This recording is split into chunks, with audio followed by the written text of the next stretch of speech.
Okay, I'll just show you how to pair a mobile to the Bluetooth audio system in this 2015 Honda HRV.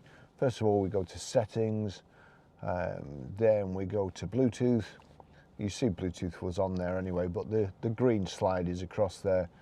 Watching out at the bottom, over to the system, onto home, onto phone. There's no phones paired in this at the moment, so no phone is paired to the system. Would you like to add a phone now? Yes.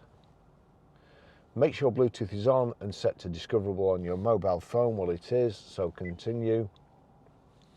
It's searching. My phone's searching too. It's found my phone over here. You'll see there it's picked up hands-free now. If I click on Barry's iPhone 13 Pro, we'll see what happens. Compare the following number with the number displayed on your phone, 811852. 811852, so pair and OK there. Allow contacts and favorites to sync, allow.